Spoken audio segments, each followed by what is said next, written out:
Teens thinking about suicide is not a rare thing, unfortunately. Studies show that about 15%, possibly more of teens, actually seriously consider suicide in their lifetime.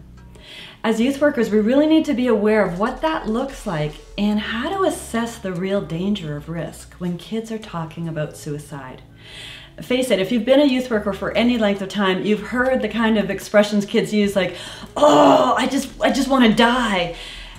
We all feel that way sometimes. It's just giving sort of the breadth to the kinds of feelings that are going on inside, but we need to be able to ask kids the kinds of questions they need to be asked so we can figure out what their words actually mean.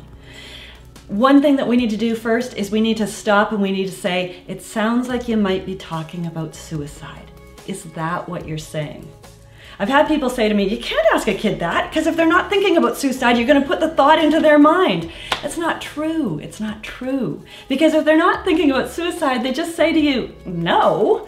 And if they are, in my experience, they say, "Yeah." And it's just the perfect time for you to intercede with a conversation, with words and with care that they really need. After you've found out if they really are seriously talking about suicide, the next question you need to ask is, do you have a plan? This question is so vital because that helps you assess what kind of a risk danger there is here. Because if they have a plan, they have gone from a thought of suicide as a possible way of getting out of this feeling that they have to something that they have actually put a plan into place for.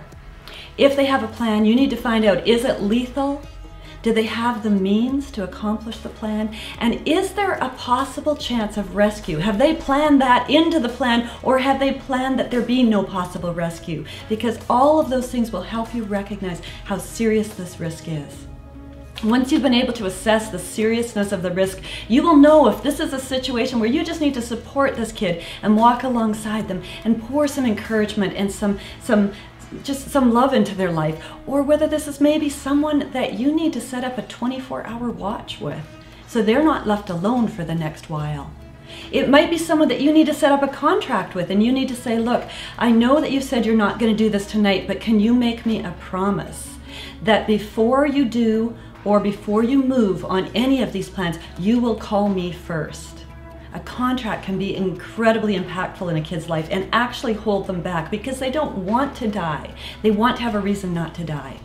But you might find that through asking these questions, you will find out it's time to drive a kid to the emergency or it's time to call 911. And all of those things can come out of asking a few good questions. But it starts with the courage to just say clearly and concisely, "Are you thinking of killing yourself?" Is that what you're saying? If we have the courage to ask some good questions, we can make life-changing difference, literally, in so many kids' worlds.